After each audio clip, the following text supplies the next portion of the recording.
Ya, agradeciéndoles la oportunidad de poder compartirles cierta experiencia que tengo en esto que tiene que ver el abordaje de terigio. Si bien es cierto, yo soy especialista de retina y vitrio, y también hago cirugías de catarata. Esta patología del terigio me le vengo prestando cierta atención especial. Hace ya más de 7 años que tuve esta idea de abrir un centro que se dedique a hacer solo terigio y que se dedique a abordarlo desde un punto de vista mucho más a fondo. Y bajo el lema de no simple verlo como una simple enfermedad, una simple carnosidad, que muchas veces podemos tener en cuenta, sino darle un aspecto mucho más profundo y tratar de llegar a un resultado lo más cercano a la excelencia. Eh, el objetivo de la cirugía de pterigio es conseguir la eliminación de este, mejorando la superficie ocular, restaurando la funcionalidad y la estética ocular. No necesariamente vamos a bajar solo los síntomas de ojo seco o el ojo rojo que nos piden tanto los pacientes, sino también vamos a tener pacientes que son mucho más demandantes y que nos van a pedir incluso resultados estéticos. Hay pacientes que solamente vienen porque quieren tener el ojo blanco y es válido el criterio que aplican. Entonces vamos a ver que esto es una patología relativamente frecuente, puede llegar en algunos lugares hasta más del 20%, en Perú es 14%. Una de cada 10 personas va a tener pterígio, que nos crucemos por la calle. Y esto va a ser causa de un ojo seco crónico, que muchas veces puede ser leve, pero también si es que se combina con algún otro tipo de patología, va a poder ser un ojo seco hasta moderado. Y se va a exacerbar, por ejemplo, lo más común es con una blefaritis. Y nuevamente recalcar la importancia estética que puede tener en el postoperatorio, teniendo pacientes que son mucho más jóvenes y que son quizás mucho más demandantes. Terigio nos va a rodear, va a estar en personas que incluso hayamos visto que quizás no nos hayamos percatado que tienen esta enfermedad. Y nuevamente recalcar acá que las tres indicaciones básicas, que las podemos resumir en esto, son la funcional. Doctor Vega, disculpe. Sí, volviendo a esta diapositiva, bueno, el pterígio es algo más común de lo que quizás podríamos ver. Personas que en algún momento las hemos visto fijamente, personas famosas, que tienen pterígio, que quizás no le dan la adecuada importancia o quizás ya se operaron y ya los hemos visto mucho mejor. Entonces, resumiendo, las indicaciones quirúrgicas son tres: funcional, visual y estética, teniendo en cuenta que las tres son igual de importantes. Hay pacientes que únicamente van a venir por síntomas de ojo rojo, de ojo seco, y son quirúrgicos. Pacientes en los cuales generen astigmatismos altos y que estén en algún tipo de planeamiento de cirugía refractiva, también van a ser tributarios de cirugía de pterigio.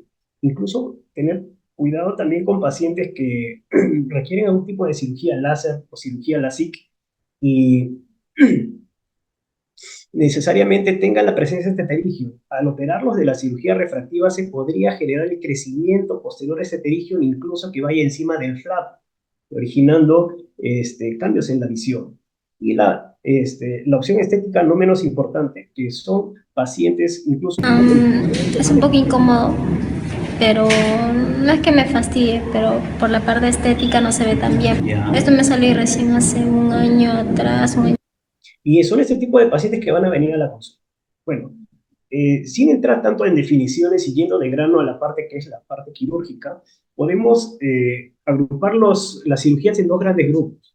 La de esclera libre, que es cierto, es un término quizás arcaico. Sí, esclera libre solo es un término arcaico, pero esto se va a venir acompañado de tratamientos o ayudantes, en el cual la mitomicina C es el principal, es el mejor y que da buenos resultados, dependiendo si es que se combina o no con algún tipo de injerto conjuntival. Y el injerto conjuntival, que también puede ser injerto conjuntivo limbal, es decir, que tenga células de limbo, injerto de membrana amniótica y también algunas técnicas especiales para casos puntuales en que se tenga que hacer un traslado de nidos celulares. Cada técnica va a tener ciertas indicaciones dependiendo de las características que tenga el ojo del paciente. En cuanto a los pasos quirúrgicos, los podemos dividir en estos cuatro. El primero, limpieza de la superficie corneal, excisión total del terigio, acondicionamiento del lecho operatorio, es decir, donde va a ir el injerto, y finalmente, fijar el injerto. ¿Cómo es que el injerto se va a conseguir que no se mueva? Entonces, el método básico de retiro de la cabeza del terigio va a ser este. el arrancamiento, que quizás por lo general vamos a tener que acompañarlo de otro tipo de método de pulido, ya sea con una fresa pulidora o ya sea con un bisturí para poder homogeneizar. Se trata de una sola maniobra que en un movimiento va a hacer que se retire todo el terigio y, como le digo, el inconveniente que puede presentar en algunos casos es que vaya a dejar algún tipo de resto sobre la córnea, porque cuando se saca el terigio mediante este método, no es que salga totalmente o es que queden solo restos corneales, los cuales haya que retirar, sino también que van a haber restos conjuntivales sobre la córnea y que van a meritar un pulido posterior. Este método que viene a ser el método del pulidor corneal trata de homogenizar todo ese estroma que va a quedar. Hay dos formas de hacerlo. Uno es bajo agua y otro es de forma en seco. Ambos dan varias ventajas, pero el principal es el método en forma en seco, en las cuales luego de retirar la cabeza del terigio, en este caso mediante arrancamiento, se va a tratar de homogeneizar toda esa estructura. ¿Por qué es importante este método? Este método se dice que es altamente reproducible. Es un método en el cual la fuerza ya viene por defecto, dado por un aparato. Es decir, esto está estandarizado. Aquí no van a haber tantos factores, digamos, tantas variables que puedan hacer que un resultado sea distinto. El único inconveniente, bueno, es que tener la fresa y hay que estar acostumbrados a hacer esta técnica. Que también uno, si no conoce bien la estructura de la córnea, uno podría pulir más de la puente, generar ciertas irregularidades o ciertos estigmas. Ya, perfecto, la fresa funciona, es bueno, es bueno. ¿Qué es lo que se ha encontrado como beneficioso en algunos estudios acerca de esto? En cuanto al pudor corneal, se podría decir que tiene o genera un astigmatismo quirúrgico mayor. Ahora, en cirugía normalmente, cuando nos orientamos a algún tipo de cirugía refractiva, ¿qué es lo que tiene que ver con esto del astigmatismo? Mientras menos astigmática sea la cirugía, ¿podemos entender que es mejor? Sí, porque estamos generando menos variación. Pero en este caso, los pterigios, cuando están presentes y cuando generan astigmatismo, vamos a tener un mayor astigmatismo que corregir. Por ejemplo, si tenemos un astigmatismo de 2 generado por un pterigio, lo ideal es llevarlo cerca al 0, 0,25, 0,50, y lo que vamos a necesitar es que el astigmatismo quirúrgico, para este caso, mientras más sea, es mejor. Y eso es lo que se encontró con este tipo de método, esta fresa pulidora. Te dice que el método convencional, o hecho con un bisturí Bieber, nos daba una variación astigmática cerca de 1,2, lo que se correlaciona con la literatura. Y este método, con la fresa pulidora, lo hace cercano al 2. En pocas palabras, según lo que encontraron en este estudio, podría representar ciertas ventajas utilizar un pulidor corneal.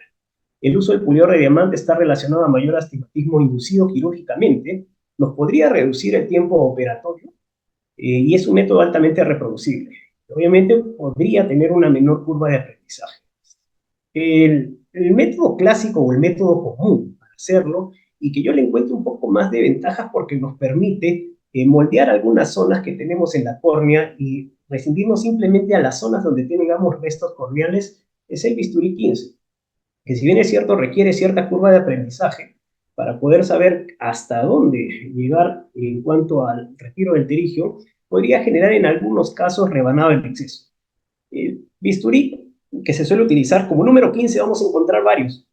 El más adecuado es este 15C, porque termina en punta. Termina en punta y eso nos va a permitir mayor maniobrabilidad. Por ejemplo, esta es una cirugía de un cirujano costarricense que se dedica también bastante a hacer terigio. Lo que busca en este caso es encontrar un plano. Encontrar un plano estromal relativamente no tan profundo, que de una sola, una vez que ya lo encuentra, puede dedicarse a retirar todo el terigio sin necesidad de dejar restos y la necesidad de tener que hacer mayor tipo de abulsión. Por ejemplo, ahí hemos visto que está retirando el terigio casi en su totalidad. La forma en como yo lo realizo es la siguiente. Por ejemplo, si tenemos aquí este objeto que está de color azul, que viene a ser un resto, tratar de abordarlo por el lado del vértice. El lado del vértice y en esa zona colocar el bisturí y generar un ángulo de 90 grados. Al generar un ángulo de 90 grados va a permitir que sea mucho más preciso la forma de cómo retirar ese terigio y va a haber menor posibilidad de que hagamos algún tipo de vela corneal. Por ejemplo, aquí tenemos este caso en el cual se está retirando terigio utilizando la técnica de Scritch, en el que hay que tener un poco de paciencia hasta llegar justo a ese punto del vértice y que pueda coaptar con el bisturí. Y vamos a ver que el terigio va a ser retirado de una forma fácil, sin necesidad de hacer mayor laceración en la parte del estómago. Este es un video que se presentó en Cataract Code, en la cual también vemos cómo ya con un poco más de destreza se puede, viendo la cantidad de fuerza que se coloca en el bisturí, se puede retirar la cabeza del terigio sin mayor problema. Siempre tratando de trabajar en una superficie seca, apoyándonos con el hisopo, y de esa forma se va a conseguir que el terigio salga en un solo plano sin dejar mayor tipo de resto corneal. El siguiente paso, o lo que tenemos que ver, es qué tanto tenemos que resecar del cuerpo del terigio. Hay que sacar poco, hay que sacar mucho. Mientras más saquemos, es mejor. También algunos estudios de fluorescencia que he encontrado nos podrían dar algún tipo de acercamiento. Todavía falta precisar más acerca de esto, pero nos puede decir qué tanto es la parte, intentámoslo así, patológica, o que tengamos que retirar. Por ejemplo, esta es una autofluorescencia de un ojo normal, en el cual el patrón va a ser de hipoautofluorescencia, en donde tengamos la conjuntiva. Si ya lo llevamos a degeneraciones conjuntivales, por ejemplo, la pinguécula, en la figura de la izquierda, la figura A, vamos a ver que el tamaño aparente de esta pinguécula es relativamente pequeño y que el tamaño o el cambio vascular o el cambio en la parte del tejido puede ser distinta, puede ser incluso más grande. Ahora, si lo extrapolamos esto a un terigio, por ejemplo, en la figura de la izquierda vemos que es un terigio anatrófico, no tiene mayor tipo de cambios a nivel de la zona, incluso que está cerca del pliegue.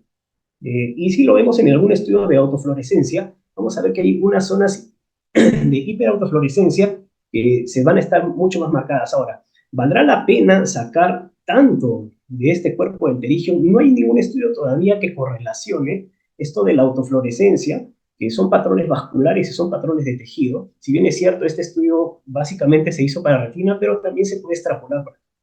Entonces, obviamente sabemos que esta autofluorescencia no se contempla en ningún prequirúrgico porque no es algo práctico, y se postula que podría dar algún tipo de mayor precisión en cuanto a la zona que se tenga que escindir del terigio.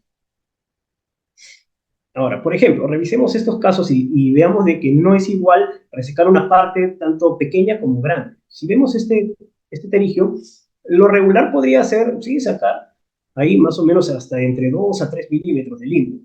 Pero también es válido el abordaje si es que sacamos un poco más. Si sacamos un poco más, podríamos tener incluso mejores resultados en cuanto a la arquitectura postoperatoria. Va a quedar una zona mucho más plana, mucho más lisa. Va a quedar un lecho receptor en el cual el injerto va a cubrir la mayor cantidad de la zona que se coapta entre los párpados. Ahora, por ejemplo, este caso, que es un terigio colosal, si nosotros nos ponemos a pensar, bueno, si es más grande, entonces tendremos que sacar más tejido. Lo regular para este caso sería hacer una incisión de ese tipo. Si nosotros nos aventuramos en retirar mucho más del terigio, mucho más grande, podríamos tener problemas al momento de colocar los injertos, de hacer el cierre, porque vamos a tener un lecho receptor muy grande. Entonces aquí viene esta paradoja. Si este terigio es mucho más grande y por ende deberé sacarle más tejido, o quizás este tejido que está adyacente a esta zona es un tejido normal, es conjuntiva simplemente que está estirada y la patología reside en esta zona. Aquí tenemos otro ejemplo. Este es otro tipo de terigio en el cual hay ciertas modificaciones en el pliegue. Este pliegue semilunar que regularmente deberíamos verlo acá, está para acá, está traccionado. Ahora, ¿qué es lo válido? ¿Podemos hacer este tipo de resección de terigio? Sí, sí es válido. ¿Nos recidiva? Lo más probable es que no nos recidive. También podemos hacer este tipo de tratamiento en cuanto que involucra al pliegue, sí, también. Ahora, ¿qué pasa si dejamos este pliegue? Este pliegue, en cuanto al postoperatorio, nos puede generar ciertas irregularidades que al final el paciente, si bien es cierto, de repente no le crece su perigio de nuevo, sí, perfecto, no le crece. Pero en cuanto a síntomas funcionales, va a ser una zona de constante acumulación de moco. El paciente va a venir con legañas y el paciente obviamente no va a estar contento en cuanto a la parte funcional. Y acá ni qué decirlo. Si este es un pterigio en la cual hay cierta atracción de la carúncula está desplazada, si uno realiza lo que usualmente podríamos hacer es esta incisión por más o menos cerca al limbo, si uno se anima o se aventura a llegar hasta acá, es probable que uno tenga un lecho receptor muy grande y una zona muy grande que cubrir y vamos a tener dificultades al momento de colocar los injertos o utilizar algún otro tipo de injerto. Y este tipo de casos también, por ejemplo, los pterigios nasotemporales o pterigio en doble cabeza, en el cual, si bien es cierto, la parte patológica está aquí encima de la córnea, hay cierto tejido que está simplemente traccionado. Si uno realiza una incisión como en las líneas celestes, que involucren incluso parte de la conjuntiva que solamente esté traccionada, al momento del cierre, ahí es donde vamos a presentar problemas. Por lo cual, aquí se puede optar por un término medio que se tiene que retirar. Ahora, entonces, sacar bastante o sacar poco. Qué es lo más recomendado? No hay ningún metaanálisis sobre esto. Hay solo estudios que nos dan algún acercamiento. Por ejemplo, este grupo de investigadores en Canadá quiso comparar si es que sacaban una resección media o una resección ampliada. Y lo que encontraron en cuanto a la tasa de recurrencia es que era mucho menor en los pacientes en los cuales se hacía una extensión mucho más amplia y era una tasa mayor del 10% incluso, aquellos en los cuales se hacía una resección mínima. Son hallazgos que se encuentran en la evidencia. Entonces, también quisieron ver acerca de cuál sería una fórmula mágica para, digamos, el injerto sea de un tamaño estándar. Porque lo normal o lo que se suele hacer es retiramos el perigio, vemos qué tamaño nos queda para cubrir, qué zona hay que recubrir, y en base a eso calculamos o diseñamos o planificamos nuestro injerto. Usamos el caliper o vemos que si es que vamos a colocar un injerto más grande o uno más pequeño. Ya, aquí no quisieron hacer eso. Aquí lo que quisieron hacer es, dependiendo del tamaño del perigio, por ejemplo, si el pterigion de limbo apunta, tenía una medida, ya, estandarizaron que van a retirar el doble de esa medida y que el injerto iba a tener también el doble de esa medida. Y vamos a ver si, y ellos querían ver si es que esto era lo óptimo o si se podía generalizar para todos los casos. Entonces aquí está, esto es lo que hicieron. Ahí se ve más o menos es una medida y la misma medida es lo que se va a resecar y se va a colocar con adhesivo tisular. Resultados bastante buenos estéticamente y también funcionalmente. Y lo que encontraron aquí en su tabla de resultados de estos 78 pacientes es que solamente un injerto les quedó corto y solamente un injerto les quedó grande. Que se ve aquí. Por ejemplo, en el lado izquierdo, ahí tenemos un injerto que quedó corto. Y esta zona que está señalada por las flechas es la zona que se ha epitelizado sin necesidad de tener injerto. ¿Buen resultado? Sí, es buen resultado. El ojo derecho, en la figura B, por ejemplo, esa zona que está marcada por el asterisco, es una zona que ellos refieren que sobró injerto. Y ese injerto, esa parte del injerto por lo general se cae o en algunos casos hay que cortar. Pero ellos concluyeron que era un buen método de estandarización para ver el tamaño del injerto. Ahora, ¿qué sabemos acerca del tenon? ¿El tenon es bueno o el tenon es malo? ¿Hay que retirar el tenon o no hay que retirar el tenon en su totalidad? Sabemos que este es un soporte estructural, es parte del tejido conectivo y sobre este tejido conectivo vamos a ver que en cuanto a la fisiopatología del pterigio, en cuanto a los estudios que se han tratado de hacer de recidivas, tienen un soporte en el cual va a haber una migración de células inflamatorias. Perfecto, se han identificado incluso qué es lo que pasa in vitro en estas células que viajan por el pelo. Incluso hay factores de crecimiento involucrados. Incluso en algún momento se ha llegado a tratar de buscar algún tipo de sustancia diana, un blanco terapéutico, para poder inhibir, digamos, o para poder prevenir la recidiva, pero no se ha llegado a un consenso. Solo se han podido hacer cosas in vitro y no se ha podido generalizar a cosas in vivo. Lo que sí sabemos, y en base también a evidencia, por ejemplo, en la técnica Perfect del doctor Hirsch, él menciona que hay que hacer una tenectomía amplia o súper amplia, incluso llegar encima del músculo y a zonas mucho más aledañas que hay que usar incluso hasta ganchos de estrabismo para poder manipular bien el ojo. Si sabemos que esta técnica tiene un alto grado de efectividad, el doctor menciona que cerca de menos de 1% le recidivaron, incluso tiene seguimientos a 12 años de pacientes con excelentes resultados. También vamos a encontrar que hay algunas técnicas que en algún momento se estudiaron y dijeron que se podía preservar el tenon, basándose en el dato teórico de que el tenon no podría ser malo y bueno a la vez. O sea, el tenon que está debajo del terigio, entre comillas, el tenon malo, y el tenon que viene del injerto, que sería el tenon bueno. No podía haber esta disyunción. Esa técnica que se describió como supratenon, la técnica supratenon, que el gran problema de esta técnica es que había zonas aledañas al telo que quedaban y fue combinada con varias variantes, incluso con variantes de nidos celulares. Es una buena técnica, pero si nosotros nos ponemos a pensar, tenemos una técnica que me dice saca todo el telo y la otra técnica que me dice preserva el telo, y ambas técnicas tienen buenos resultados, entonces será el telo el causante necesariamente de las recidivas o del fracaso que podemos tener en la cirugía. Lo que sí es importante hacer una tenectomía que puede ser amplia, y esto por otros motivos. Por ejemplo, esta es una forma de sacar el teno que tengo, que es no deschiclar el teno desde el inicio, desde la cabeza del perigio, sino ir por atrás y tratar de sacar el teno en bloque. Lo que busca esta técnica es tratar de no tocar el músculo lo menos posible y las zonas que sean proclive de sangrado y poder sacar el teno en un solo movimiento. Y de esa forma, lo que vamos a tener también es que la conjuntiva del lecho receptor sea mucho más delgada y pueda homogeneizarse mejor con la colocación de un injerto.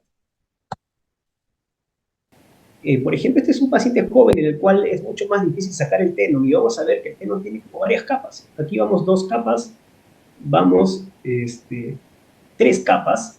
El objetivo es llegar hasta la parte más profunda, teniendo siempre cuidado con el músculo, y luego divulsionando y entrando al espacio debajo del teno y poder sacar el terigio en una. Incluso aquí también se puede sacar de frente la cabeza del terigio y utilizar toda esa zona, digamos, para sacarlo de un solo golpe. Cuando tratamos de sacar el teno como deschiclándolo, o sea, jalando, cortando, sí, es una forma, pero nos puede incluso inflamar más el ojo. Por ahí podemos coger un vasito más y podemos también tener mayor tiempo. Entonces, esta es una buena forma de cómo podemos sacar el teno en un solo movimiento.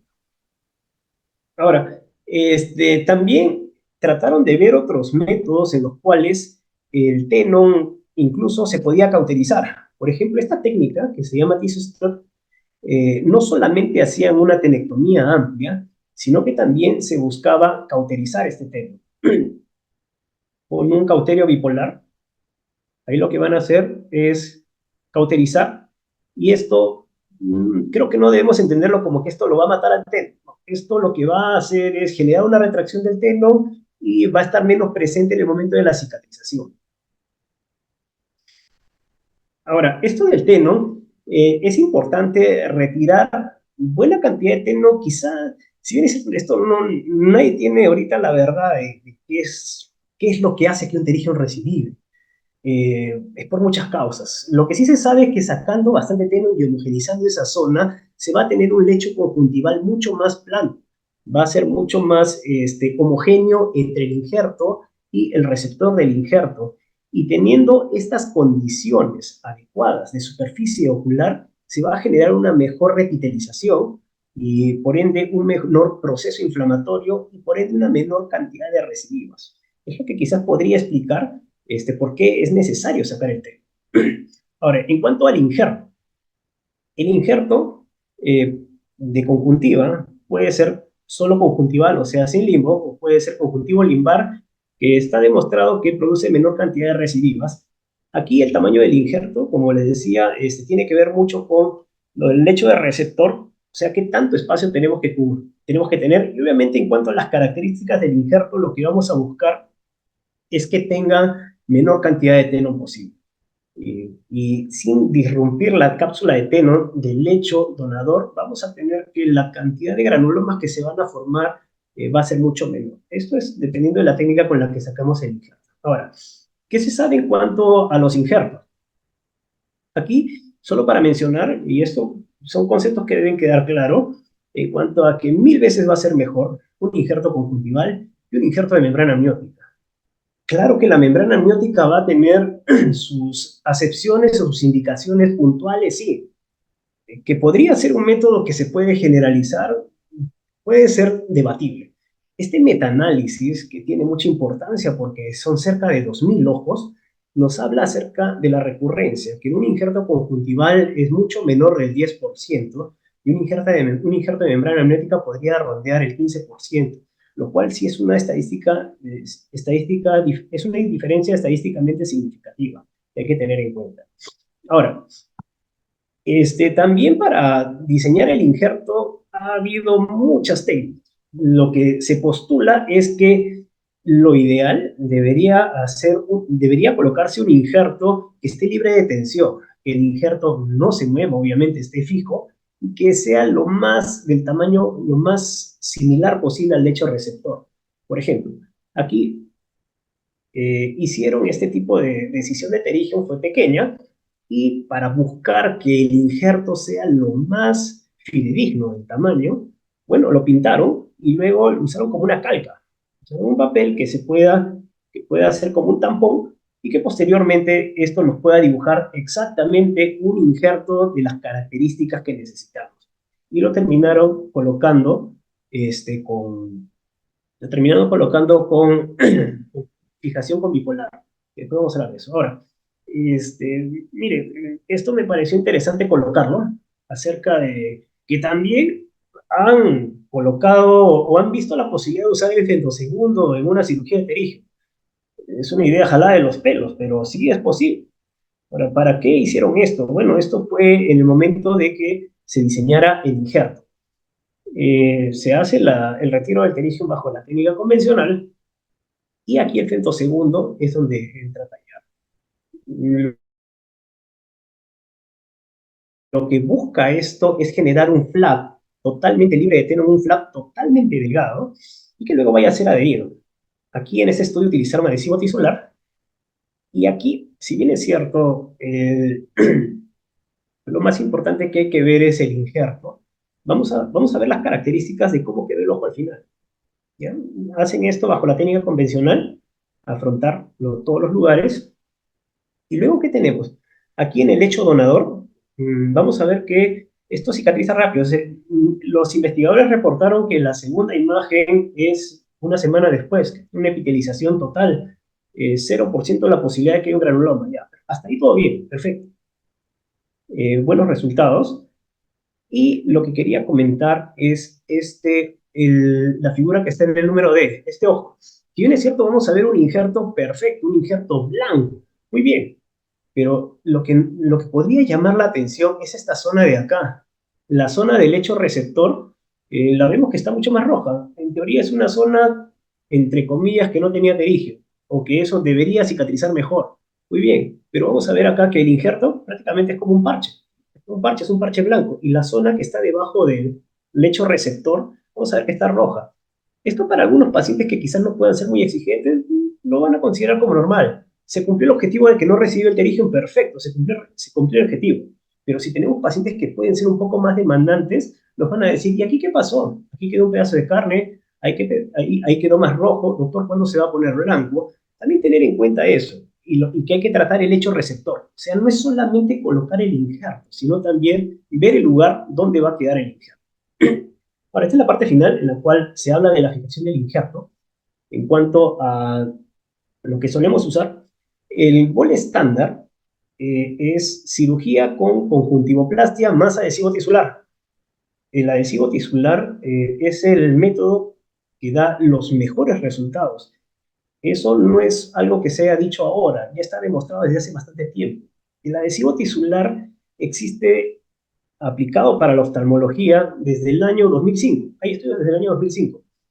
Si bien es cierto, aquí en Perú se está masificando el uso del adhesivo tisular recién hace unos cuantos años, pero debemos saber que esto ya estaba descrito antes. También hay forma de pegarlo con sangre autóloga, suena bien, sí, pero tiene ciertas cosas que no son muy buenas. Bueno, y el método con cauterización bipolar, que es un método que, según refieren los estudios, produce incluso menos molestias postoperatorias. El problema es que ahí necesariamente se va a tener que usar un injerto pequeño. Ahora, el método con sutura es un método que es muy bueno, nos ha dado muchos beneficios, pero que poco a poco debe ir quedando de lado. Si es que podemos utilizar adhesivos tisulares o mejores cosas para el performance postoperatorio. Y también hay que entender que no es simplemente yo uso adhesivo tisular y uso sutura, la única diferencia va a ser cómo pego el injerto. No, es también el ambiente inflamatorio, es también algo importantísimo, la posibilidad de recidiva. La posibilidad de recidiva con el adhesivo tisular es totalmente distinta de la sutura. Aquí, por ejemplo, este estudio que compara adhesivo tisular versus suturas. Se estudiaron cerca de 700 ojos y aquí lo que llama la atención en estos estudios es la cantidad baja de pacientes que tiene cada uno.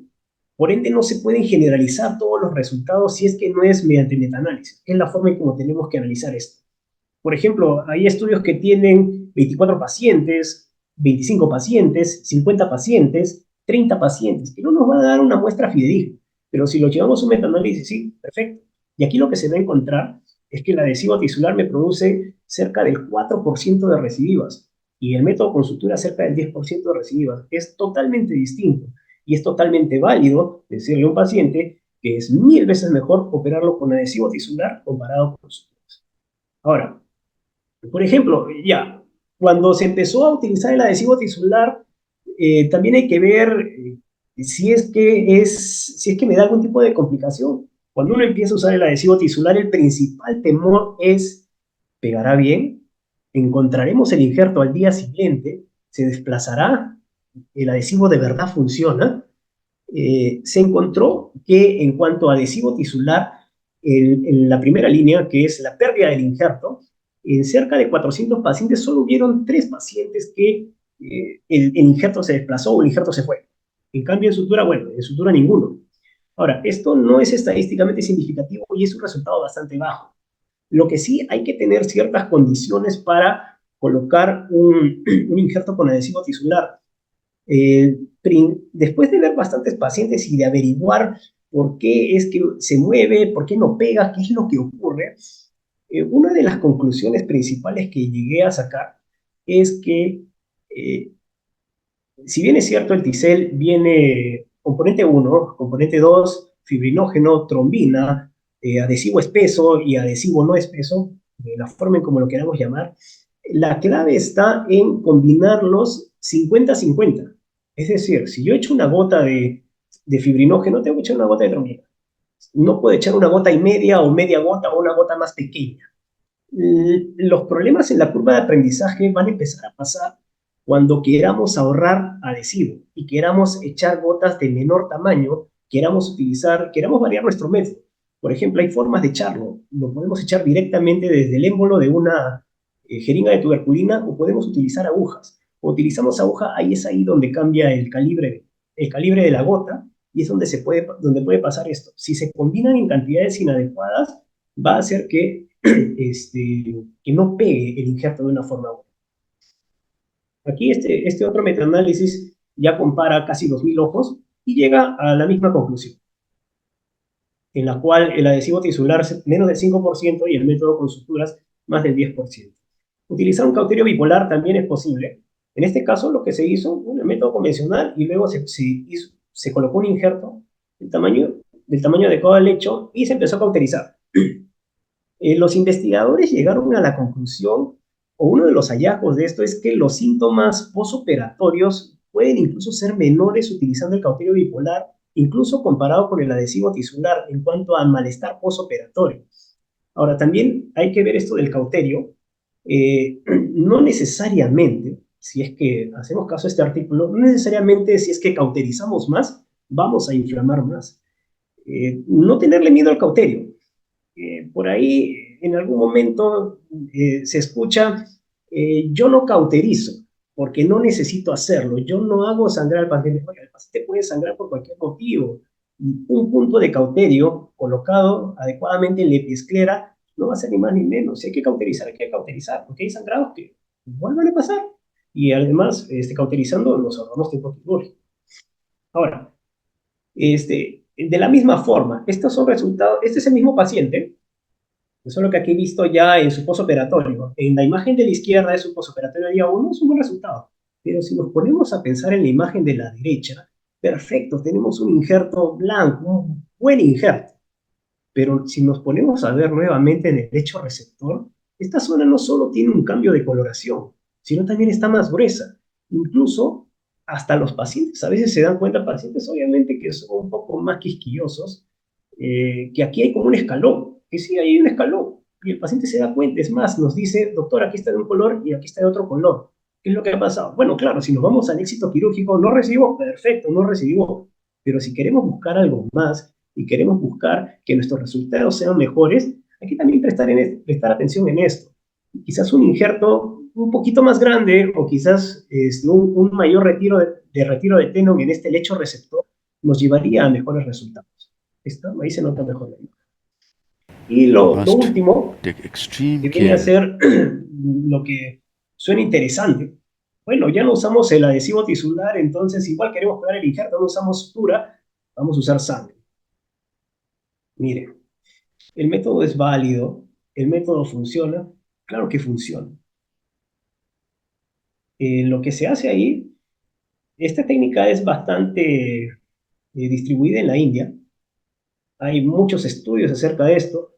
Hay tantos estudios que hasta hay metaanálisis sobre esto. Ahora, no sé qué tanto valga la pena pensar bajo el criterio de, bueno, esta cirugía nos va a ahorrar el adhesivo tisular. Sí, nos va a ahorrar el adhesivo tisular, claro.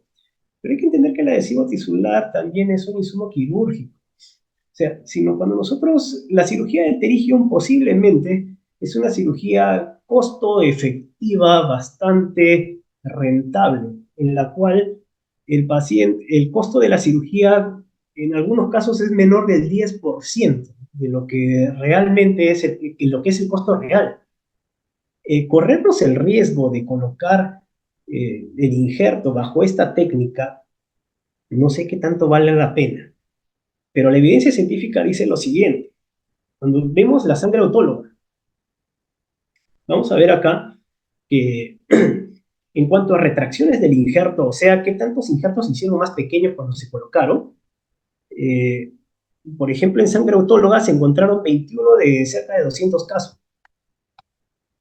Y en cuanto a adhesivo tisular y al grupo con sutura, eran cantidades mínimas. Una cosa es la retracción del injerto, o sea, que el injerto sea más pequeño y tengamos zonas libres, que tarde o temprano se van a terminar conjuntivalizando. Pero lo más grave, y lo que sí llama la atención en esto, es la pérdida del injerto, o sea, que el injerto uno lo vea y el injerto se vaya. En sangre autóloga, cerca de 28, el metaanálisis para cada grupo más o menos fueron como 200 pacientes. Pero sí, no es una diferencia estadísticamente significativa, sino muy estadísticamente significativa, es colosal, y no sé si valga la pena correrse ese riesgo de que al día siguiente que uno vaya a controlar un paciente con pterigium vea y ni siquiera encuentre el injerto. ¿Qué hay que hacer? Hay que poner otro injerto. Y difícilmente uno va a colocar ese injerto nuevamente con sangre autónoma. De esa forma no funciona. Entonces ahí habría que valorar. Actualmente el adhesivo tisular está altamente disponible aquí en Perú. Más o menos el costeo de qué tanta cantidad de adhesivo tisular nos va a durar para todas las cirugías en un frasco de 2 o de 4 mililitros de Tisel, puede salirnos hasta $50 por paciente. Es el precio de un insumo, es el precio de una cirugía. Entonces, si cuesta mucho menos incluso que un viscoelástico. Y la cirugía del pterigio, o sea, tiene que quedar bien, el paciente se opera, confía en nosotros para, quizás no tanto el ojo rojo, perdón, el ojo seco, sí, pero para que sí su ojo se vea blanco, se vea bien. Y acá de la misma forma, este es otro metaanálisis, en las cuales desplazamiento del injerto con sangre autóloga es garrafal, es totalmente distinto versus incluso un adhesivo tisular. Para terminar, solo para mencionar esto, porque este concepto, si bien es cierto, yo no utilizo mitomicina C, pero sí es importante saber que ya hay estudios bajo metaanálisis que nos mencionan que la mitomicina C, asociado al injerto conjuntival, es superior que un injerto conjuntival solo. Aquí también en el metaanálisis recalca que la membrana amniótica tiene cerca de 15% de recidiva, y lo que sí se recomienda es que esta mitomicina C, tener cuidado con pacientes que tengan blefaritis o algún trastorno autoinmune, porque podría ser tóxico para la esclera. Y lo que se describe es que la posibilidad de recidivas en cuanto a mitomicina C es cerca del 1,4%, que es mucho más bajo si es que nosotros queremos comparar versus el adhesivo tisular en un injerto conjuntival, que es cerca del 4%. Tener en cuenta esto, valorar, esta es la última diapositiva, valorar bastante la presencia del TICEL. Estamos en otra época, ya no estamos en una época en la cual simplemente podemos ofrecerle al paciente puntos, ¿no? El adhesivo tisular existe, ha llegado y posiblemente se vaya a quedar mucho tiempo hasta que haya algo mucho mejor. Muchas gracias.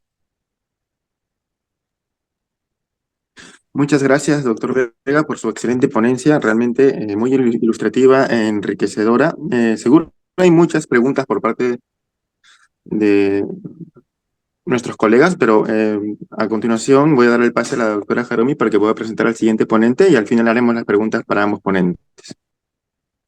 Muchísimas gracias, doctor Vega. Excelente presentación. Tengo el honor de presentar al doctor Jaime Martínez Martínez. Él es asistente e instructor clínico quirúrgico del Hospital Bascom Palmer en Estados Unidos. Es creador del podcast y webinar host de terapias de sillón con los expertos en pancórnea. Tiene múltiples publicaciones, pero las que resalta son las de queratitis microbiana con la terapia fotodinámica, en compañía con el maestro, el doctor Amezcua, sobre queratoplastia, sobre el ripazudil posterior en desematorrexis. Es miembro de múltiples asociaciones y es presidente de Pancórnea.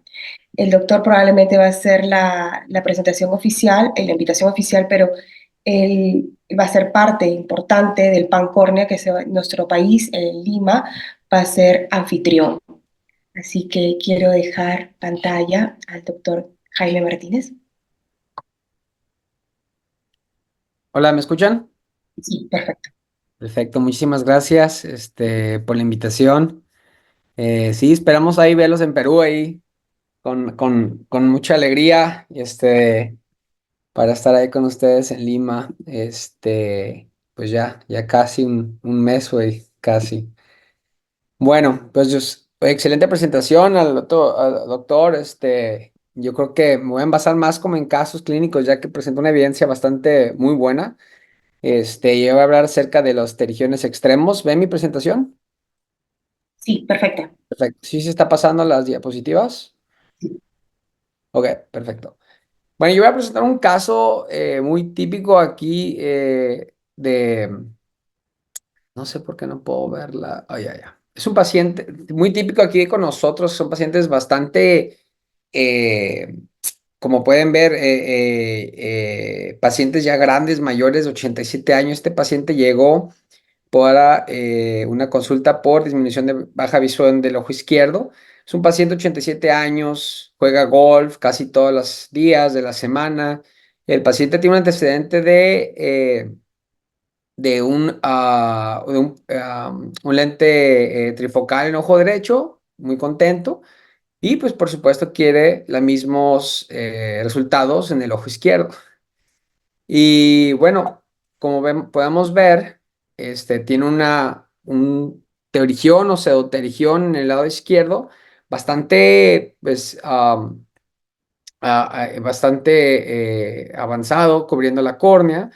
Como pueden ver, es toda esa zona que cubre en el lado temporal de la córnea y con estos vasos irregulares, ¿no? Entonces, pues claro, esos pacientes, no, es difícil decirle, no, pues No les recomiendo una cirugía de catarata primero, hay que abordarlo de una manera diferente, ¿no? A lo que el paciente se esperaba. Entonces, en primer lugar, ahí ya la consulta ya terminó de 10 minutos, va a terminar de 30 minutos, ¿no? Entonces, bueno, esos pacientes le hacemos una tomografía y por supuesto, pues estos terigiones, es muy importante la evaluación prequirúrgica, en caso de cirugía de catarata, pueden ver un astigmatismo bastante irregular en esa zona.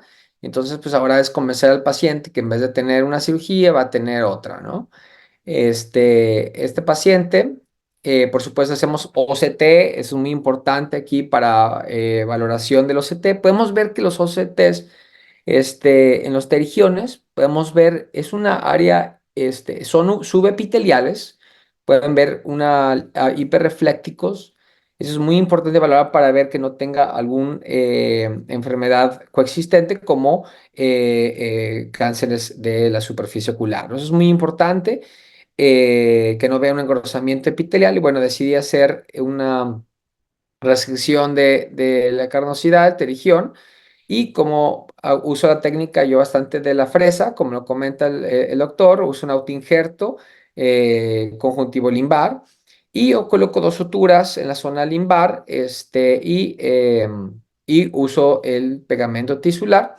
Ahí estamos, posteriormente retirar el terigión. En este caso decidí usar la membrana amniótica, ya que este paciente, pues por la zona que estaba ahí bastante, vamos, no regular, no típica, temía a un problema el paciente tenía ojo seco aparte, entonces temía de una dificultad para para la epitelización, ¿no? Entonces, ya vemos aquí, el paciente viene, consulta, en este caso le uso un lente de contacto por la membrana amniótica, y podemos ver que el paciente, uno se espera que membrana amniótica, que es criopreservada, se va a reabsorber en un mes o 6 semanas, a lo mucho, y podemos ver que estos vasos empiezan como a, a salir en esa zona, sobre la membrana amniótica, como pueden ver, no sé si está, ahí está, estos vasitos.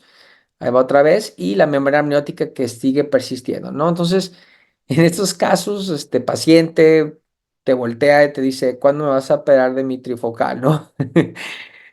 ¿Cuándo vas a poner mi catarata, para poder ver y seguir jugando golf todos los días con mis amigos, ¿no? Entonces, pues bueno, en estos casos, ¿qué harían ustedes? ¿Esperarían un momento más, unas semanas más, para ver si esta membrana se reabsorbe? Pero ya este paciente ya tiene más de un mes ahí con esa membrana amniótica. Decido retirar en la lámpara hendidura, ese es un mes, perdón, exactamente, retiré lo que es esa zona irregular de la membrana amniótica, una vez que uno retira la membrana amniótica es como si fuera una estampita, así como pega sticker, así se retira, y esos vasos solos como que se empiezan a retirar, y aparte coloqué Avastin, o bevacizumab subconjuntival en la zona limbar, y triamcinolona en esa zona de los vasos. Como pueden ver, ahí dejé un poquito de membrana amniótica, no quise retirar todo el todo para evitar defectos de la epitelización. Y bueno, esperamos como todos en el proceso para llegar a operar una cirugía de catarata, esperar, a ver si una recidiva, a ver si estos vasos no vuelven a crecer, y ver que este astigmatismo esté bastante regular y estable con el tiempo, ¿no? Entonces podemos ver aquí el astigmatismo de la córnea en la topografía está bastante mejor que como estaba antes. El astigmatismo está mucho mejor que estaba. Entonces el paciente pues desesperado, ya doctor, ya quiero irme con mis amigos a jugar, ¿no? Porque ese paciente ahorita pues está ¿no? Posoperado de cirugía de catarata, todavía está con tratamiento tópico de esteroide para evitar inflamación y recidivas, etcétera, ¿no? Para este paciente esperar aproximadamente 3 meses después para ver que no hay una recidiva, una topografía estable. Y por supuesto el paciente quiere, póngame el mismo lente que el otro ojo, no quiero no monofocal, no quiero, quiero el mismo lente. Bueno, entonces se le explica, ¿no? Los riesgos, etcétera, y decido al mismo tiempo de decir catarata, reforzar estos vasos que no estaban tan exentos de esos vasos, pero para evitar una recidiva posoperatoria, decidí inyectar triamcinolona y Avastin al mismo tiempo de la cirugía de cataratas. Ese paciente posoperatorio de la cirugía de catarata, un mes después, como pueden ver, los vasos están, no al 100 pero sí están, evitó una recidiva en caliente. Ya ves que los primeros meses son críticos para evitar una recidiva, ¿no? Hay que inyectarle o si no, se nos va el tren. Entonces, ese es un caso éxito, el paciente está contento, ya ve mejor. Él dice que no al 100 como el otro ojo, pero está contento. Entonces, esto es un caso éxito, un poquito estresante por el tipo, vamos, de personalidad del paciente, y eso es muy importante poder sobrellevar esos pacientes, ¿no?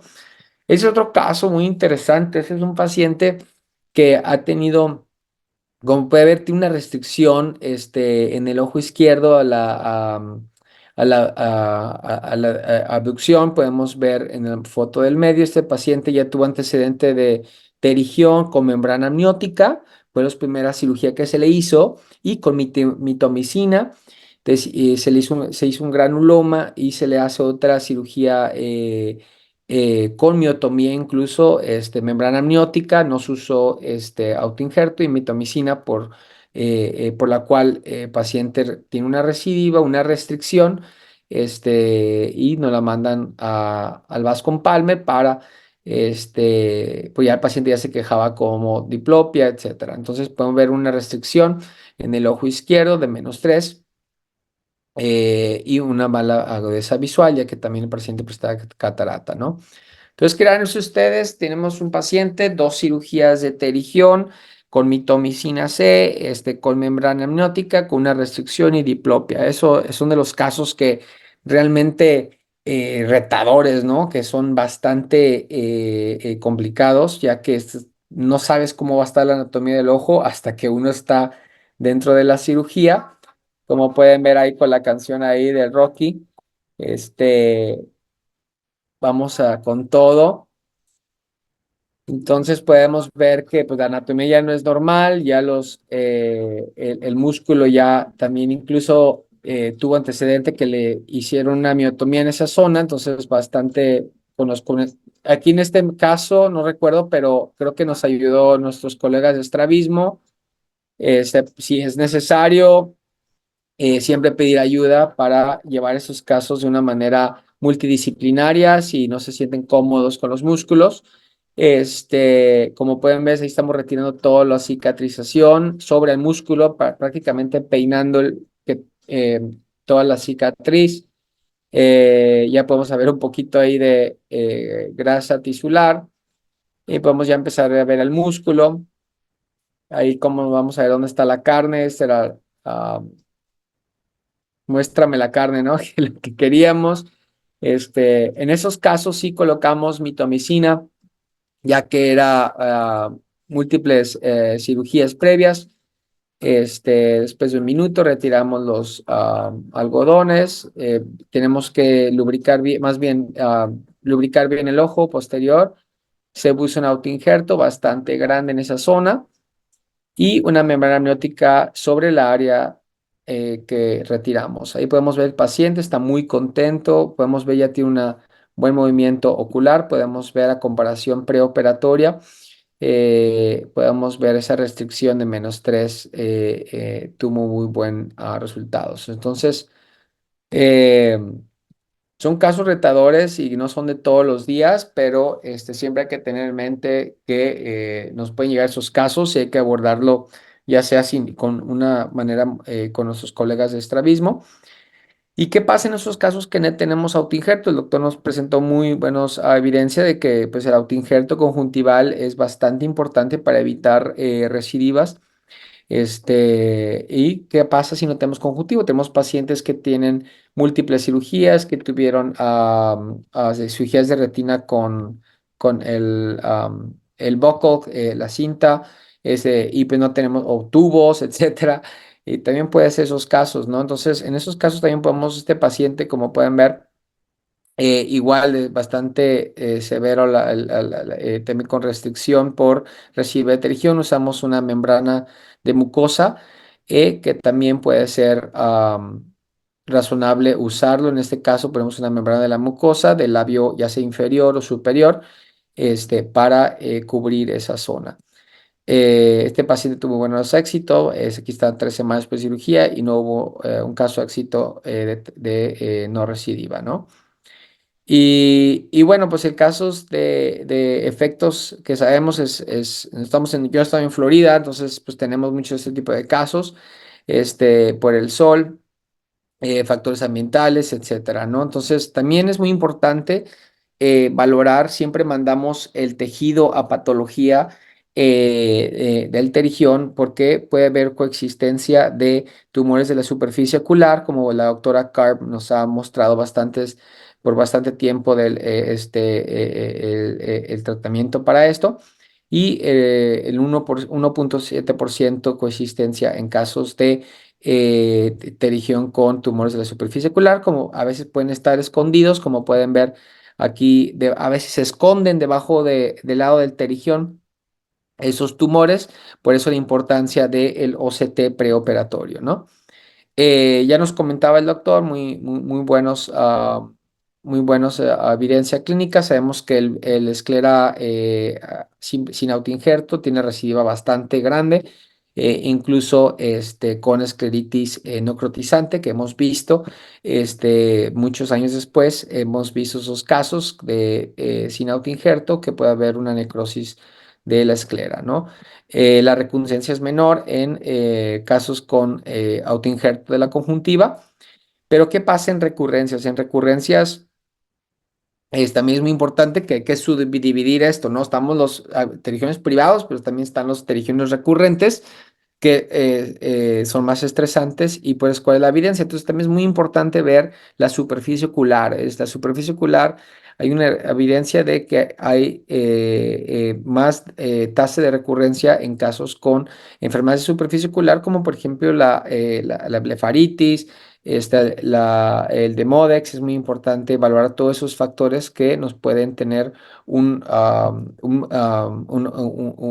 inflamación posoperatoria mayor que en pacientes sin enfermedades de la superficie ocular.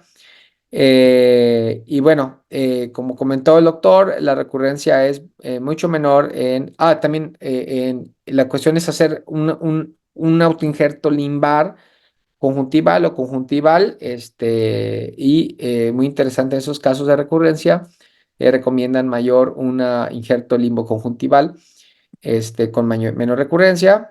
El doctor Hirst, como comentó el doctor, que tienen una data muy interesante de 0% de recurrencia. En los primeros serie, ya creo que ya extendió, como cuenta el doctor, ya tienen un mayor número de casos del Perfect Technique, ¿no? Sí, también muy interesante. Se han publicado casos de SLED para cirugía de pterigión, también por la hipótesis de que la deficiencia de limbo puede haber una teoría, vamos, que también hay una deficiencia de limbo en esa zona, por lo cual un SLED, que es un trasplante de células limbares, ya sea del otro ojo, puede evitar una recurrencia que en realidad no hay mucha evidencia, o en mi experiencia yo no lo he utilizado, ¿no? Los esteroides, para mí es muy importante los esteroides posoperatorios. No sé ustedes qué opinen, pero la duración es bastante, lo bajo bastante lento, al menos que haya un pico hipertensivo, pero cada 2 semanas bajo los esteroides, los voy bajando poco a poco. Se han reportado casos de 5FU en casos de ayudantes para recurrencias. Yo no lo he utilizado. al menos que esa patología, vamos, salga positivo para tumores de la superficie ocular, pues en esos casos es otro tratamiento, ¿no? La mitomicina, mucho cuidado a la mitomicina, hemos visto casos de necrosis terribles, por lo cual nosotros en nuestro caso no lo utilizamos, al menos que sean perdón, cirugía por recurrencia de terigión. Y el bevacizumab, que lo utilizo para en casos de evitar la recurrencia, que son muy críticos los primeros 3 meses. Si inyecto de 1 a 2 o incluso a veces 3 dosis, con buenos resultados con esteroide. Y bueno, esas son preguntas que nomás para despertar a los que están escuchando. ¿Cuál tiene menor taller de recurrencia? De recurrencia, el conjuntival limbal, la comparación del 2, ya está el femtosegundo, pero ¿cuál tiene menor tasa de recurrencia? Por supuesto, menor el imbal conjuntival contra la membrana amniótica, y el efecto coronado, que a mí nunca me llamó la atención, es un efecto de la luz, cómo refleja sobre el limbo, por la cual hay una hipótesis, una teoría de que es por la causa que es del terigión, el efecto coronado, que es con mayor común en el área nasal y temporal. Y pues muchísimas gracias. Usar su sol, cuidarse del sol es muy importante. Bye. Excelente charla, Jaime, como siempre, ilustrándonos tanto. Tengo una pregunta. Nosotros acá, bueno, en Perú y en la mayoría de nuestros países latinoamericanos no tenemos acceso por un tema de costos para el OCT, ¿no? Pedir a todas las regiones un OCT. ¿Cuáles son los signos, aparte de la leucoplaquia, que tú dices, no, este paciente para nosotros que no tenemos acceso, Mm. decir, este paciente tenía el primer OCT para descartar una neoplasia escamosa? Sí, generalmente el primero es las preguntas al paciente. Generalmente los pacientes tienen ya antecedentes en la piel, vamos, que son pacientes que están mucho en el sol o pacientes que ya tienen antecedentes. Primero, del primero no, a preguntar, ¿había tenido antecedentes ¿cómo se dice? Células escamosas en la piel, etcétera, ¿no? Esa es primera evidencia, ¿no? Y pues son pacientes también a veces que, por ejemplo, inmunocomprometidos, también es muy importante preguntarlo, ¿no? Si son HIV, etcétera. Esos son datos. Entonces, ya una vez clínicamente, es valorar bien cómo están el terigión. Y ese terigión, generalmente los vasos son rectos, ¿no? Son rectos, no tienen un parámetro bastante am, eh, eh, o sea, muy, muy, muy característico, ¿no? Pero los tumores de la superficie ocular generalmente se ven como más opalescentes, como que no se ve blanco, se ven como más, es difícil, pero a veces se ven como más opalescentes y los vasos se ven un poquito más irregulares, los bordes se ven más irregulares, se ven como más locos, ¿me entiendes? A veces se esconden debajo me ha tocado a veces que tengo que hacer un OCT, pero por duda. Y si tú tienes duda, biópsialo antes de la cirugía, ¿no? O sea, toma una muestra. Si tienes una duda, que tengas una zona que digas, esto no parece terigión, esto parece, incluso puede ser a veces, como dice la leucoplaquia, ¿no? Pero a veces no son tan característicos, pero a veces son como más sutil, más opalescente, irregulares vasos. Y y vamos, estamos la rosa de Bengala, que también nos puede ayudar para teñir esa zona. A veces son muy pequeños y no tiñen por lo pequeño que son y que están debajo de esa, es como que los cubre el terigión un poquito eh, porque los tapa, o sea, como que el declive. Pero si tienes duda, una biopsia, no pierdes nada con unas vanas en la lámpara de hendidura, yo lo pongo sobre un papelito, lo pongo en formaldehído y lo mando y veo si tiene algún tipo de displasia, y pues ya lo trato antes de operarlo de cirugía de terigión. Excelente.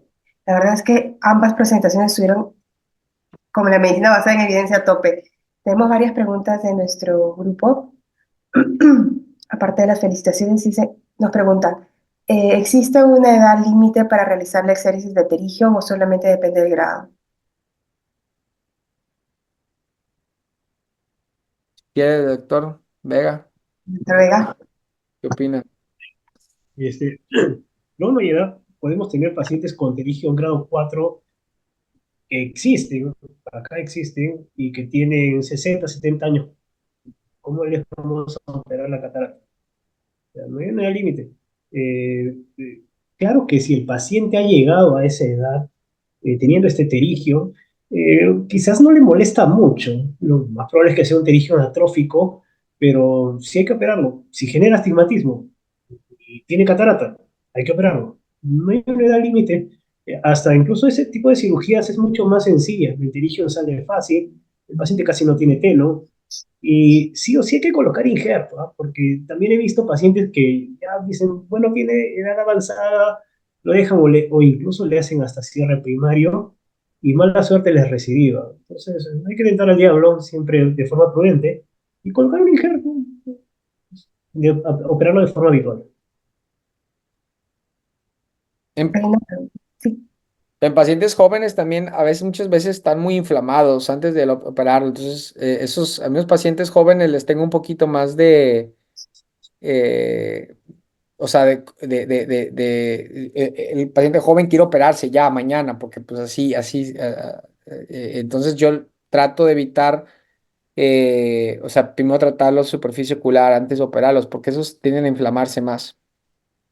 Y en los pacientes que reciban, ¿cuánto tiempo esperan para volver a hacer una cirugía? Pero, ¿cómo otra vez? Los pacientes, los pterigiones recidivantes, Ajá. el tiempo de espera para no entrar en caliente. Ah, bueno, yo sí veo que están recidivando, depende, o sea, si es el tiempo que llevan de la cirugía, como mencionas, son los 3 meses críticos posoperatorios para mí. Yo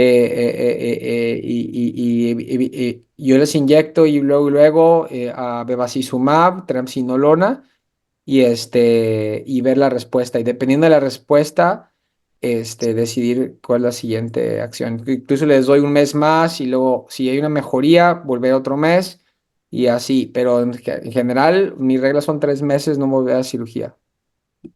Justo acá hay Depende. una pregunta sobre la Avastin y la triamcinolona. ¿Lo utilizan mezclado? Dice, ¿la inyección de Avastin más triamcinolona mezclados o son inyecciones por separado?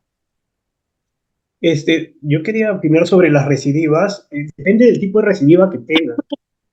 Cuando son recidivas planas que solo se están asomando al limbo, como dice el doctor, sí, lo más ideal es usar Avastin, usar bevacizumab. Hay esquemas que se ponen hasta 3 veces, se puede dar, separados entre 10 a 15 días. Eso es lo que se suele hacer. Por lo general, este tipo de recidivas que no son muy complejas responden. No hay una serie exactamente que diga qué tanto, pero lo que he observado es que entre el 70% de pacientes van a responder, no les recidiva. Algunos se asocian a una proliferación fibrosa entre el limbo y la córnea, e incluso hasta eso baja. Eso se ve como si fuera un queloide. Ya, cuando son recidivas que son muy agresivas, que al mes uno no solo ve vasos, sino ya ve tejido, en algunos casos he operado pacientes, luego de desinflamarlos a los 2 meses. A veces es mejor operarlos en ese momento que dejar que ya tengan un pterigio ya establecido sobre la córnea y que necesariamente me vaya a dejar un leucoma. Claro que no se puede armar, no se puede generalizar, pero sí eso. Y obviamente darle tratamiento coadyuvante, usar ya sea ciclosporina, usar tacrolimus, ver si usamos doxiciclina. Como dice el doctor, es ver la superficie ocular, porque algo debe estar pasando en ese paciente. No es normal una recidiva agresiva en un paciente con injerto en menos de 2 meses. Es normal. Doctores, buenas noches. Es una preguntita. ¿Tienen algún protocolo si se les presenta un paciente con ya sea hipertensión ocular, sospecha de glaucoma o glaucoma y pterygium, que desea operarse su pterygium, ¿no?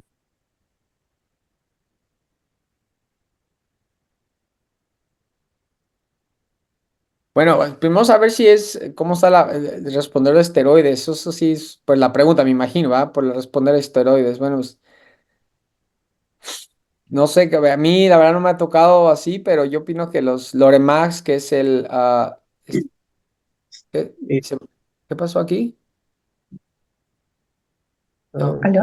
Sí, ¿me sí, le escuchan? estamos. Sí, perfecto. Ah, pues trato de hacer Doctor, loteprenol, le ¿no? escuchamos. Que es lo que, loteprenol y sí, triamcinolona sí me daría miedo inyectarla, su conjuntival, porque tarda en reabsorberse bastante tiempo, entonces ahí sí podríamos jugar un pico hipertensivo por la triamcinolona que tarda incluso mes o 6 semanas o más a reabsorberse. yo sí tengo un protocolo más o menos definido para eso. Si es un paciente que tiene glaucoma, desea operarse o es necesario operarlo, eh, plastilla inferior, el injerto se puede sacar perfectamente de abajo, preservando lo más que se puede el tenón. Y hay estudios que dicen que no necesariamente todos van a ir a una retracción del párpado de esa zona. O sea, sí está descrito eso, sí, pero no necesariamente van a ir a esa retracción. Ya, hacemos injerto inferior. Ahora, miren, bueno, yo no me manejo mucho glaucoma, pero sé que estas cirugías han avanzado bastante y hasta hace, no sé, hasta hace unos 10 15 años la cirugía angular no era algo, digamos, algo tan común como creo que es ahora. Hay muchas estrategias que tenemos que ya sabemos que existen. No nos podemos enfocar únicamente en que, bueno, ya, yo sé que los especialistas de glaucoma, la conjuntiva superior es un templo, sí, pero debe haber algunas otras formas. Por ejemplo, el injerto inferior se puede usar membrana amniótica, también es una alternativa. En cuanto al manejo con corticoides, elegir el que menos, el que menos sube la presión intraocular, no de frente ir con prednisolona y tener alternativas y desinflamar a este paciente lo más rápido posible. Tiene glaucoma o va a tener glaucoma, posiblemente tenga algún tipo de respuesta mayor al corticoide. Bueno, es cierto. Dice, ¿cuál es la técnica ideal para, para la cirugía de un pterígio recurrente con simbléfaro traccional a la plica que genera diplopia restrictiva? Muy parecido al caso muy complejo que presentó el doctor Martínez, ¿no? Sí, bueno, aquí en el caso de esto es, en ese caso es separar todos los tejidos que están retrayendo ese globo ocular, ¿no? Del párpado, incluso si se embluque lo que es bueno, el caso es un autoinjerto bastante grande, y en caso de que requiera usar una membrana de la mucosa, si no hay suficiente tejido. eh, muy importante reconstruir todo ese saco para evitar una recurrencia del simbléfaro, ¿no? Cubrir bien esa zona, ya que la membrana amniótica puede haber una mayor recurrencia de simbléfaro, entonces es muy importante incluso acudir con membrana de la mucosa en la zona del simbléfaro si es necesario. En esos casos que sí son bien complejos, incluso cuando uno retira la cabeza, retira el cuerpo del pterigio, uno ve como que el simpléfaro se desinserta. Ahí yo aplico una técnica mixta, uso adhesivo tisular y en ese momento sí hay zonas que se tienen que reconstruir con puntos. Necesariamente hay que fijar algunas zonas a tejido profundo, porque si no, esa zona no es solamente la carúncula, sí, va a estar moviéndose y moviéndose. Pues uno de los objetivos de la fijación del injerto, como su nombre lo dice, es que no se mueva y que tenga todas las condiciones necesarias para que pueda cicatrizar. Parte de eso es que no se mueva. Hay Acá una el doctor Jorge Silva Verón pregunta si es que, bueno, la opinión del panel sobre el uso de los sartán tópico para el manejo del leucoma postquirúrgico. ¿Tienen experiencia utilizando dicho fármaco? El losartán tópico, o sea, he tenido dificultad con los pacientes, es que tarda bastante, o sea, son 6 meses de tratamiento, o sea, es bastante. Yo por ahora los pacientes que tengo no son para posquirúrgicos de terigión en per se, pero sí para pacientes que tienen cicatrices por úlceras corneales. o Haze, ¿no? Que tienen por posinfecciosas, pero no mucha experiencia en cuanto así eterigión.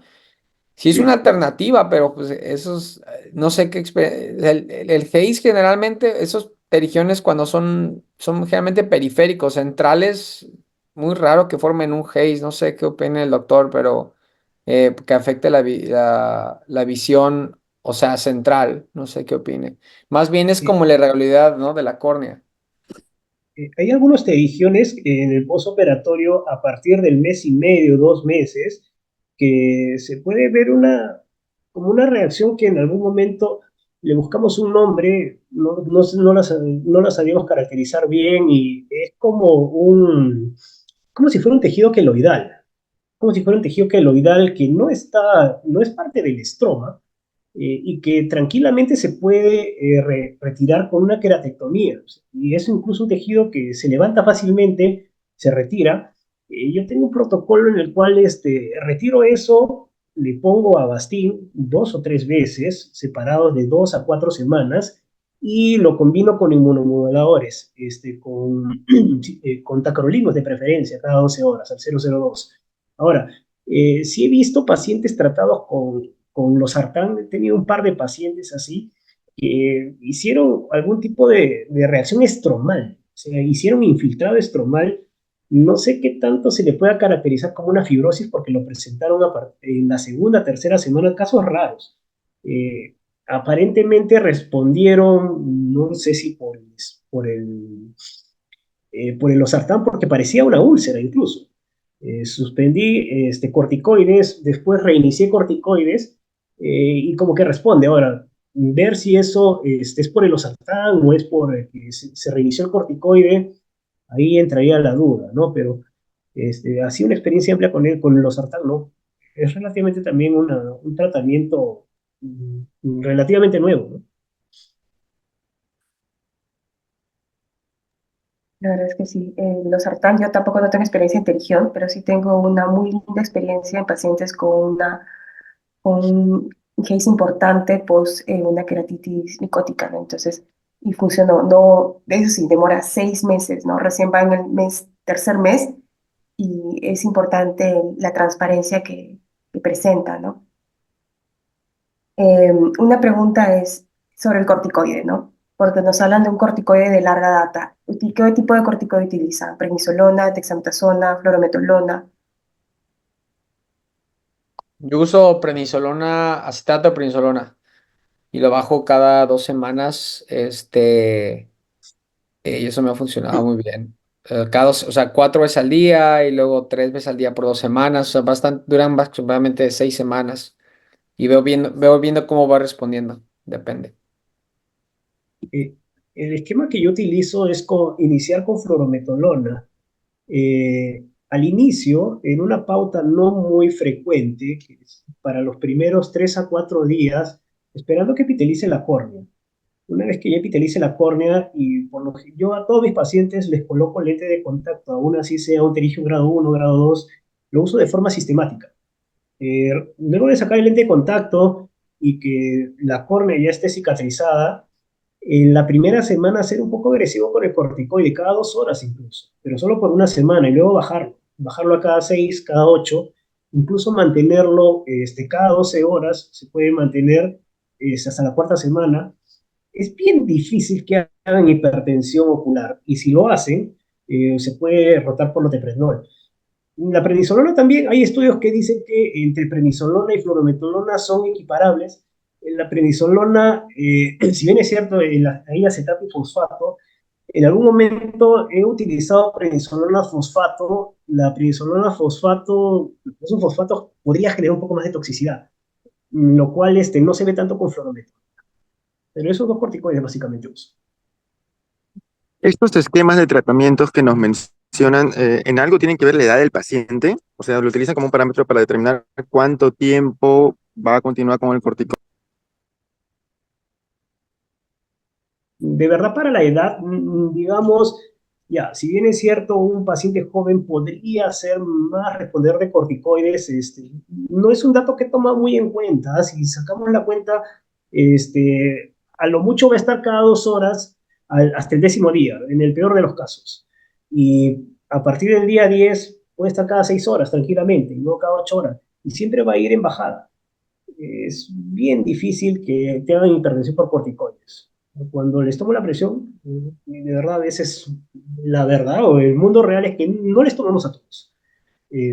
Pero cuando les tomo la presión a algunos pacientes que por ahí refieren a una molestia, no necesariamente es porque la presión esté alta, pero sí obviamente hay que monitorizar la presión, ¿no? Dependiendo qué tanto corticoide usen. Sí.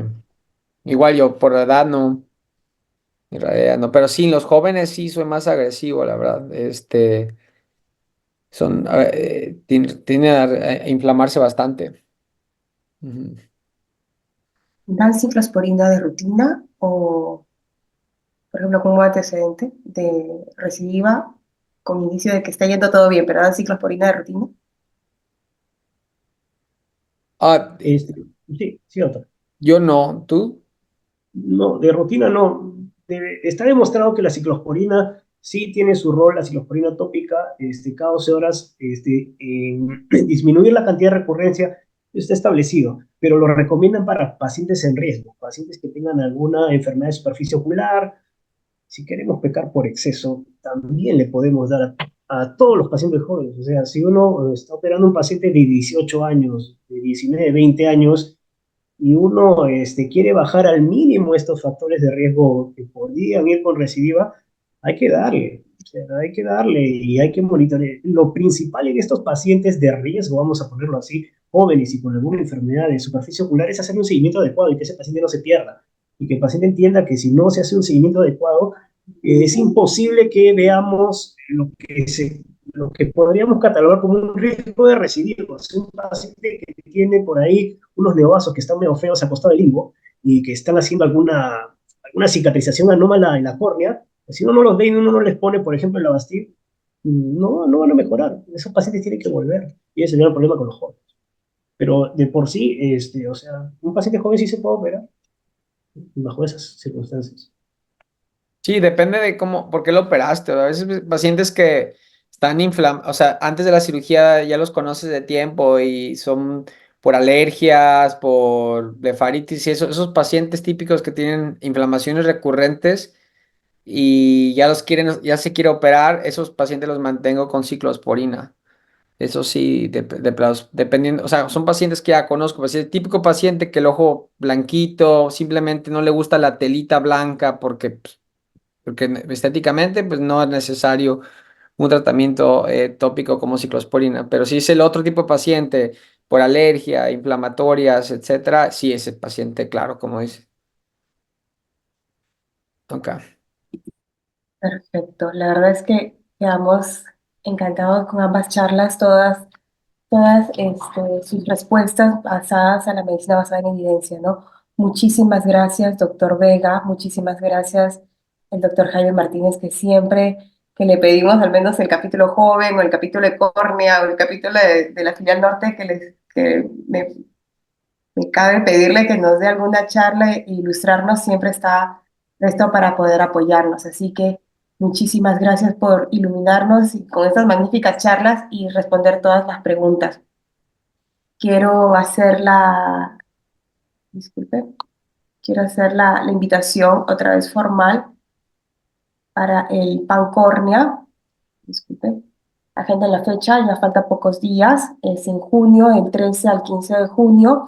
Lima va a ser sede, vamos a ser anfitriones de este gran evento. El doctor Jaime Martínez está dentro del directorio, así que vamos a estar con él también eh, viendo sus charlas, ¿no? Y Si recordar, tienen, sí, perdón, doctor. pero si tienen trabajos libres y quieren mandar, están disponibles en la página de internet de Pancornia.